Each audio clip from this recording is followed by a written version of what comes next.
Hello friends, स्वागत है आपका हमारे चैनल टीचर्स सॉल्यूशन पर। फ्रेंड्स, आज हम यूपी बीएड एंट्रेंस एग्जाम से रिलेटेड प्रीवियस ईयर क्वेश्चन 2019 के फ्रेंड्स कर रहे थे। तो फ्रेंड्स, आज हम उसी के ही कंटिन्यू करते हुए पार्ट 2 को कंप्लीट करने वाले हैं, जो कि हमारे नेक्स्ट 25 क्वेश्चन फ्रेंड्स रहने वाले हैं। फ्रेंड्स, पार्ट 1 में हम फर्स्ट 25 क्वेश्चन कवर कर चुके हैं।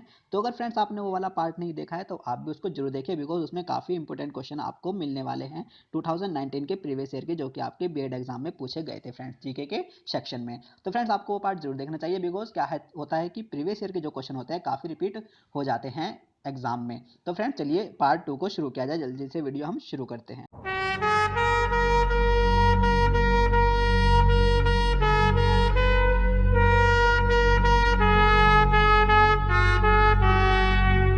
तो चलिए फ्रेंड्स, पार्ट 2 की सीरीज को शुरू करते हुए अपने क्वेश्चन नंबर 26 की बात करते हैं। फ्रेंड्स, क्वेश्चन नंबर 26 है कि इलायची कोडरमम पहाड़ियाँ किस पर्वत श्रृंखला में स्थित हैं? ए अरावली पर्वत श्रेणी, बी पीर पंजाल पर्वत श्रेणी, सी पूर्वी घाट या डी पश्चिमी घाट। फ्रेंड्स, आपका टाइम स्टार्ट होता है।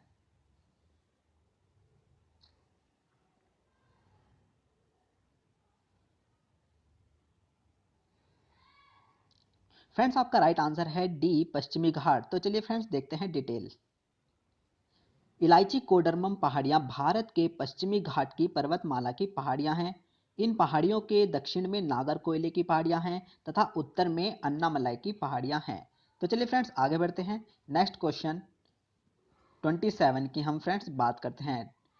राज्यसभा के पदेन सभापति कौन होते हैं? ए राज्यसभा अध्यक्ष, बी भारत के राष्ट्रपति, सी भारत के प्रधानमंत्री या डी भारत के उपराष्ट्रपति। फ्रेंड्स, आपका टाइम स्टार्ट होता है। ओनली 10 सेकेंड आपको दिए जाते हैं।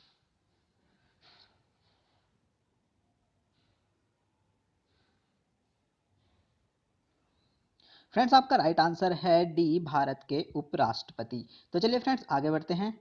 नेक्स्ट क्वेश्चन 28 की हम बात करते हैं। मस्तिष्क के साथ मिलकर केंद्रीय तंत्रिका तंत्र की स्थापना कौन करता है? ए तंत्रिका तंत्र, बी मस्तिष्क, सी मेरुरज्जु, डी केंद्रीय तंत्र।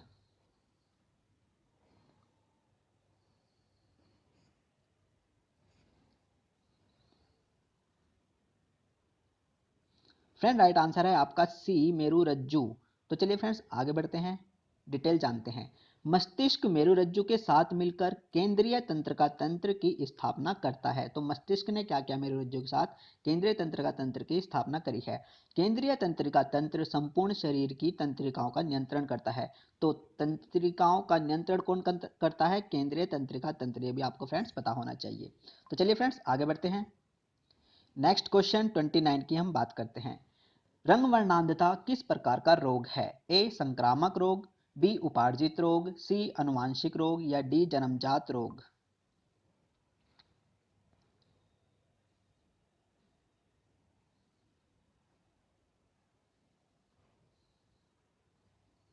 फ्रेंड, राइट आंसर है आपका सी, यानी कि अनुवांशिक रोग। तो चलिए फ्रेंड्स, आगे बढ़ते हैं। रंग वर्णांधता एक अनुवांशिक रोग है।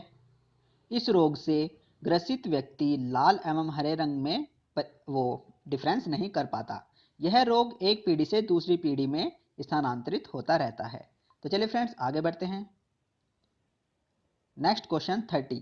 चीनी यात्री फाहियान किस शासक के समय भारत आया था? ए हर्षवर्धन, बी मोहम्मद गजनवी, सी चंद्रगुप्त द्वितीय या डी चंद्रगुप्त प्रथम।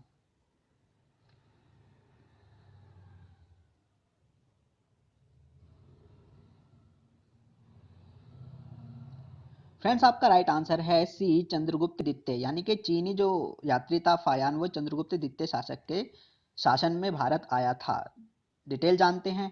चीनी यात्री फायान चंद्रगुप्त द्वितीय के समय भारत आया था। वह बौद्ध ग्रंथों का अध्ययन करने आया था। उसने फोक्योकुई नामक पुस्तक की रचना की थी। चीनी यात्री हेन सांग हर्षवर्धन के समय भारत आया था। देखिए तो फ्रेंड, जो चीनी यात्री था, आप देख सकते हैं कि हेन सांग जो कि हर्षवर्धन के समय में भारत आया था, और फायान जो कि चंद्रगुप्त द्वितीय के समय में भारत आया था। देखिए फ्रेंड्स, हेन सांग हे से ही हेन सांग है, और है से ही हर्षवर्धन है। तो ये सब आपको फ्रेंड्स याद रखना है ऐसे बाय ट्रिक, कि जो हेन सांग है वो हर्षवर्धन के समय में आया था, और जो फायान है वो चंद्रगुप्त द्वितीय के समय में भारत आया था। तो चलिए फ्रेंड्स, आगे बढ़ते हैं। नेक्स्ट क्वेश्चन है हमारा 31। भारत के संविधान के किस अनुच्छेद के अंतर्गत सशस्त्र बलों के मौलिक अधिकार विशेष रूप से प्रतिबंधित हो सकते हैं? तो चलिए फ्रेंड्स जल्दी से बताइए आंसर। अनुच्छेद 19, अनुच्छेद 21, अनुच्छेद 25 या अनुच्छेद 33?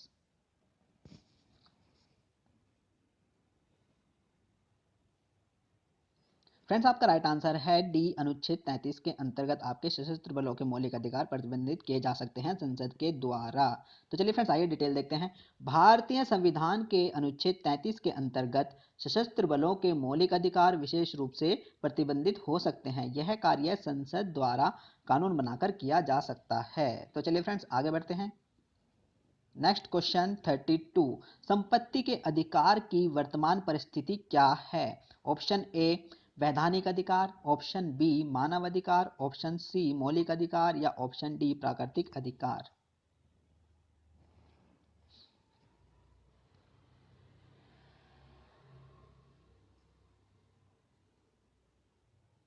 फ्रेंड्स राइट आंसर है आपका ए, यानी कि वैधानिक अधिकार यानी कि कानूनी अधिकार, यानी कि संपत्ति का अधिकार अब क्या है? कानूनी अधिकार है। तो फ्रेंड्स आइए डिटेल जान लेते हैं। संपत्ति के अधिकार की वर्तमान परिस्थिति यह है कि यह एक वैधानिक अधिकार यानी कि कानून अधिकार है। पहले यह अनुच्छेद 31 या 9F के तहत मूल अधिकार था। 44वें संविधान संशोधन द्वारा मूल अधिकारों से हटाकर इसे अनुच्छेद 300A के तहत कानूनी अधिकार बना दिया गया। तो चलिए फ्रेंड्स आगे बढ़ते हैं। Next question 33। भारत के संविधान के अंतर्गत नीति निर्देशक सिद्धांतों का मुख्य उद्देश्य क्या है? ए लोक कल्याणकारी राज्य की स्थापना करना, बी धर्मनिरपेक्ष राज्य की स्थापना करना, सी कार्यपालिका के मनमाने कार्य की जांच कराना या डी राज्य द्वारा विकास के लिए अवसर उपलब्ध कराना।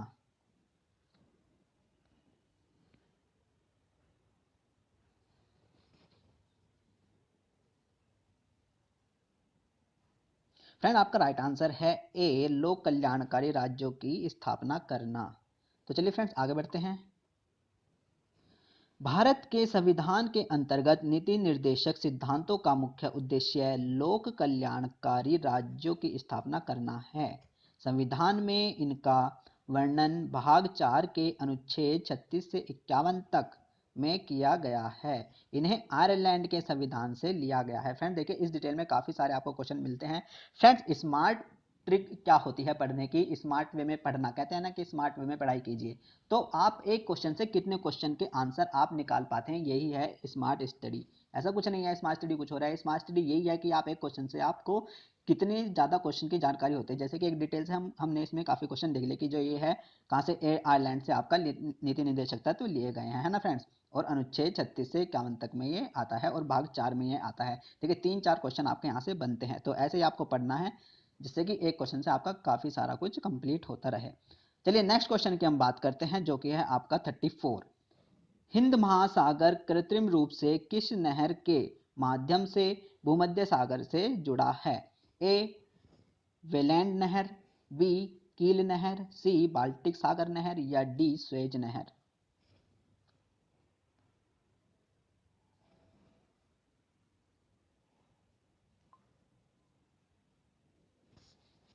फ्रेंड राइट आंसर है आपका डी स्वेज नहर। आगे बढ़ते हैं। हिंद महासागर यानी कि लाल सागर कृत्रिम रूप से स्वेज नहर के माध्यम से भूमध्य सागर से जुड़ा है। इसका निर्माण 1859 ईस्वी में फ्रांसीसी इंजीनियर फ्रेडिनेंड की देखरेख में हुआ था। फ्रेंड्स आगे बढ़ते हैं। नेक्स्ट क्वेश्चन की हम बात करते हैं जो कि हमारा 35। गुट निरपेक्षता से क्या तात्पर्य है? ए अपनी नीति को चुनना, बी शक्ति पुंजों से तटस्थता, सी विश्व में शांति एवं एक लाना या डी तृतीय विश्व युद्ध की शक्ति होना।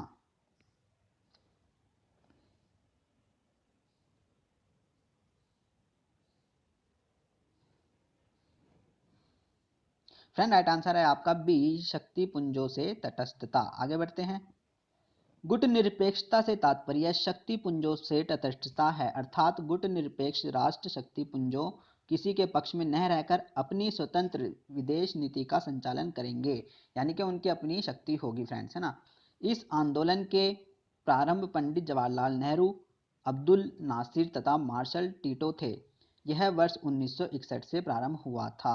आगे बढ़ते हैं, नेक्स्ट क्वेश्चन की हम बात करते हैं जो कि हमारा 36। भारत राष्ट्र संघ का सदस्य कब बना? ए वर्ष 1945, बी वर्ष 1947, बी वर्ष 1950 या डी वर्ष 1954।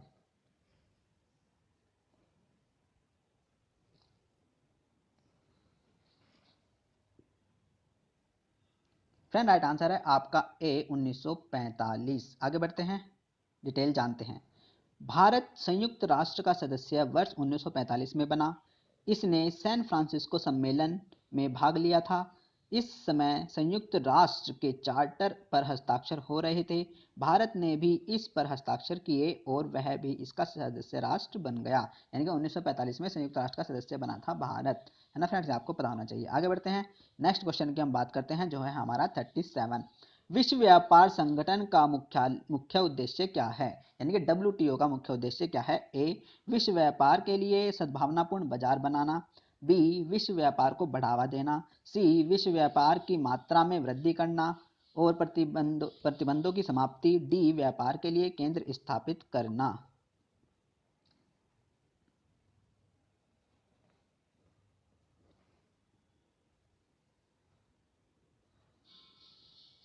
फ्रेंड्स आपका राइट आंसर है सी विश्व व्यापार की मात्रा में वृद्धि करना और प्रतिबंधों की समाप्ति। फ्रेंड डिटेल जानते हैं। विश्व व्यापार संगठन का मुख्य उद्देश्य विश्व व्यापार की मात्रा में वृद्धि करना और प्रतिबंधों की समाप्ति करना है। डब्ल्यूटीओ एक अंतर्राष्ट्रीय संगठन है। इसकी स्थापना वर्ष 1995 में की गई थी। इसका मुख्यालय जो कि जेनेवा में है फ्रेंड्स। फ्रेंड्स 3-4 क्वेश्चन आपके यहाँ से बनते हैं कि डब्ल्यूटीओ क्या है? एक अंतर्राष्ट्रीय संगठन है फ्रेंड्स, और इसकी जो स्थापना 1945 में हुई थी और इसका जो हेड क्वार्टर है फ्रेंड्स वो जेनेवा में है। यानी कि 3-4 डिटेल आपको यहाँ से पता चलती हैं। आगे बढ़ते हैं, नेक्स्ट क्वेश्चन की हम बात करते हैं जो कि हमारा 38। निम्नलिखित में से कौन सा पुरस्कार खेल क्षेत्र में प्रशिक्षण के लिए दिया जाता है? ए साहित्य अकादमी पुरस्कार, बी द्रोणाचार्य पुरस्कार, सी अर्जुन पुरस्कार या डी दादा साहेब फाल्के पुरस्कार।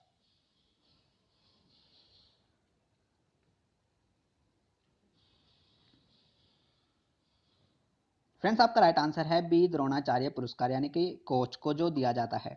आगे बढ़ते हैं, डिटेल की हम बात करते हैं। खेल क्षेत्र में प्रशिक्षण के लिए प्रदान किए जाने वाला पुरस्कार द्रोणाचार्य पुरस्कार है। इसकी स्थापना वर्ष 1985 में की गई थी। विशिष्ट खिलाड़ियों को अर्जुन पुरस्कार दिया जाता है। दादा साहब फाल्के पुरस्कार फिल्म के क्षेत्र में दिया जाता है तथा साहित्य अकादमी पुरस्कार साहित्य के क्षेत्र में फ्रेंड्स दिया जाता है। फ्रेंड देखिए सारे पुरस्कार आपके मैक्सिमम यहाँ से कंप्लीट होते हैं। आगे बढ़ते हैं, नेक्स्ट क्वेश्चन की हम बात करते हैं जो कि हमारा 39।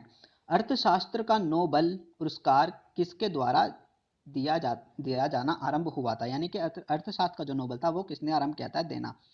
चलिए फ्रेंड्स देखते हैं आपके option. Alfred Nobel, Swedish central bank या नोबेल कमेटी या विश्व बैंक।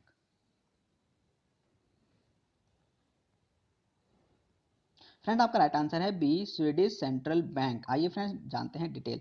अर्थशास्त्र का नोबेल पुरस्कार स्वीडिश सेंट्रल बैंक द्वारा प्रदान किया जाता है। यह पुरस्कार वर्ष 1967 यानी कि 67 में से आरंभ किया गया और वर्ष 1969 में पहली बार प्रदान किया गया। अन्य क्षेत्रों के नोबेल पुरस्कार नोबेल समिति प्रदान करती है। आगे बढ़ते हैं, नेक्स्ट क्वेश्चन की हम बात करते हैं जो कि हमारा 40 question. Spell on the tiger पुस्तक किसके द्वारा लिखी गई है? A Jim Corbett, B Valmiki Thapar, C Sy Montgomery या D Atul Sethi.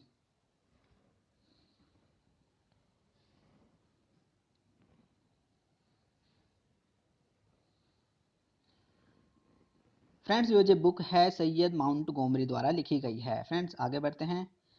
Spell on the tiger नामक पुस्तक के लेखक सैयद माउंट गोमरी हैं। उन्होंने इस पुस्तक में मैनग्रोव के दलदल और सुंदरवन के ज्वारीय डेल्टा का वर्णन किया है। ये वन भारत के पश्चिमी बंगाल और बांग्लादेश में पाए जाते हैं। फ्रेंड्स आगे बढ़ते हैं, नेक्स्ट क्वेश्चन की हम बात करते हैं जो कि हमारा 41। वीर सावरकर अंतर्राष्ट्रीय हवाई अड्डा जो कहाँ स्थित है को एक अधिकृत आवर्जन चेक पोस्ट के रूप में घोषित किया गया है। फ्रेंड्स ये बताना है कि वीर सावरकर जो हवाई अड्डा है वो कहाँ पर है, बस सिंपल सी बात ये है। तो चलिए फ्रेंड्स देखते हैं ऑप्शन।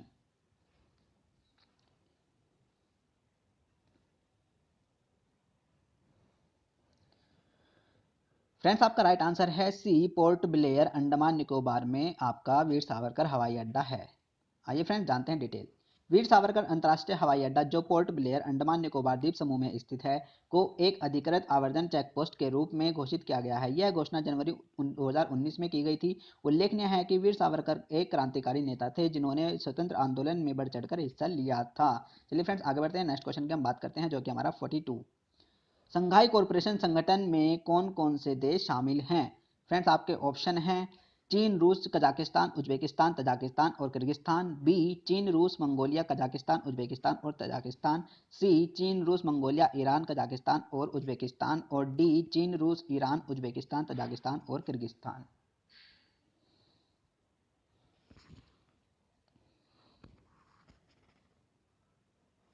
फ्रेंड आपका राइट आंसर है ए, यानी कि चीन, रूस, कजाकिस्तान, उज्बेकिस्तान, तजाकिस्तान और किर्गिस्तान।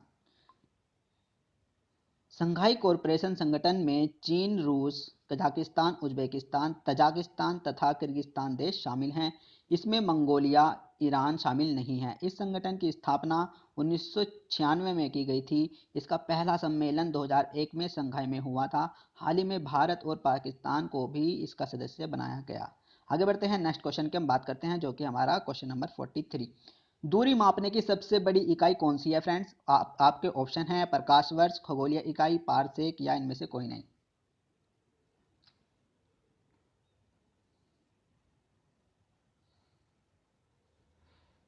फ्रेंड्स आपका आंसर है सी, यानी कि पारसेक। तो दूरी मापने की जो सबसे बड़ी इकाई है वो है पारसेक। आगे डिटेल जानते हैं। दूरी मापने की सबसे बड़ी इकाई पारसेक है। यह 3.08 10 की घात 16 मीटर के बराबर होती है। प्रकाश वर्ष एक वर्ष में प्रकाश द्वारा तय की गई दूरी होती है, जबकि खगोलीय इकाई है सूर्य एवं पृथ्वी के बीच मध्य दूरी को कहते हैं। एक प्रकाश वर्ष 9.46 गुना 10 की घात 15 मीटर होती है तथा एक पारसेक में 3.26 प्रकाश वर्ष होते हैं, यानी कि एक पारसेक में 3.26 प्रकाश वर्ष होते हैं। तो प्रकाश वर्ष क्या है? बड़ा है। आगे बढ़ते हैं, नेक्स्ट क्वेश्चन की हम बात करते हैं जो कि हमारा क्वेश्चन नंबर 44। विटामिन B6 का रासायनिक नाम क्या है? फ्रेंड्स आपके ऑप्शन हैं नियासिन, बी पायरोडॉक्सिन, सी साइनोकोबाल्मिन या D riboflavin.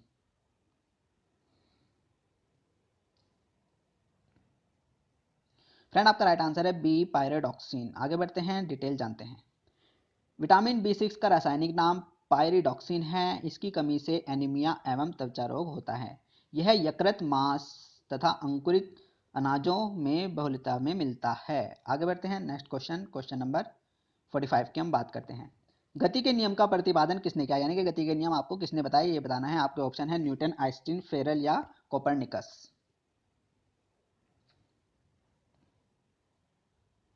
Very easy question है फ्रेंड्स। आपका राइट आंसर है इसमें ए, न्यूटन। आगे बढ़ते हैं। गति के नियम का प्रतिपादन न्यूटन ने किया था। इन्होंने गति संबंधी 3 नियम दिए थे। इन्हीं नियमों से बल की परिभाषा, जड़त्व का नियम तथा क्रिया प्रतिक्रिया का नियम प्राप्त होता है। जड़त्व के नियम को गैगोलियो का नियम भी कहा जाता है। फ्रेंड देखिए ये इंपॉर्टेंट है क्वेश्चन, डिटेल, कि जड़त्व के नियम को गैगोलियो का नियम भी कहते हैं, गैलोलियो। आगे बढ़ते हैं, नेक्स्ट क्वेश्चन, क्वेश्चन नंबर 46 की हम बात करते हैं। DTP का विस्तार करें, यानी कि DTP की फुल फॉर्म फ्रेंड्स आपको बतानी है। आपके ऑप्शन है डेस्कटॉप पब्लिशिंग, डेलीटॉप पब्लिशर, डेस्कटॉप पर सेकंड या डेवलपमेंट ऑफ पब्लिक। DTP आपका राइट आंसर है फ्रेंड्स ए, डेस्कटॉप पब्लिशिंग।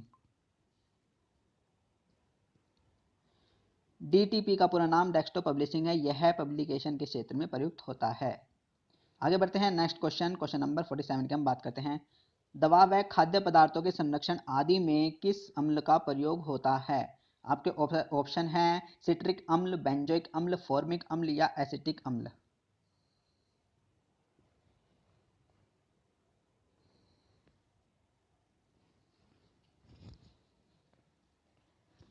फ्रेंड्स आपका राइट आंसर है बी, बेंजोइक अम्ल। दवा व खाद्य पदार्थों के संरक्षण में बेंजोइक अम्ल का प्रयोग होता है। सिट्रिक अम्ल का प्रयोग धातुओं को साफ करने में होता है। फॉर्मिक अम्ल का प्रयोग जीवाणुओं के रूप में, जीवाणुनाशक के रूप में होता है फॉर्मिक अम्ल का। फ्रेंड्स 3 डिटेल आपको यहाँ से देखने को मिलते हैं। आगे बढ़ते हैं, नेक्स्ट क्वेश्चन, क्वेश्चन नंबर 48 की हम बात करते हैं। संविधान की स्थिति को पूर्णतः बनकर तैयार हुआ था? फ्रेंड्स ये क्वेश्चन रिपीट हुआ था ये हमारे बीएड 2020 वाले एंट्रेंस एग्जाम में फ्रेंड्स आया था। तो ये क्वेश्चन देखते हैं ये आप कर पाते हैं नहीं। काफ़ी इजी क्वेश्चन है फ्रेंड्स।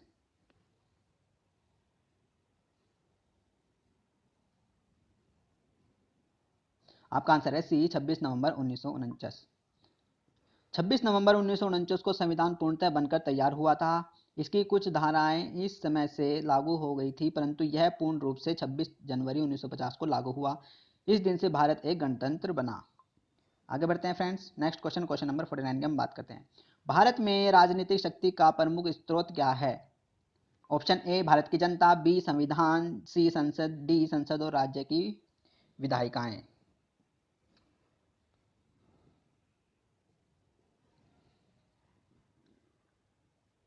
फ्रेंड राइट आंसर है आपका भारत की जनता।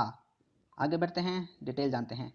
भारत में राजनीतिक शक्ति का प्रमुख स्रोत भारत की जनता है। भारत एक लोकतांत्रिक देश है जिसमें शक्ति का स्रोत जनता में निहित होता है। भारतीय संविधान की प्रस्तावना भी हम भारत के लोग से शुरू होती है। आगे बढ़ते हैं friends. Next question, question number 50 की हम बात करते हैं, जो कि आज का हमारा लास्ट क्वेश्चन है। शिक्षा शब्द किससे संबंधित है? ऑप्शन ए संघ सूची से, बी राज्य सूची से, सी समवर्ती सूची से या डी अवशिष्ट विषय।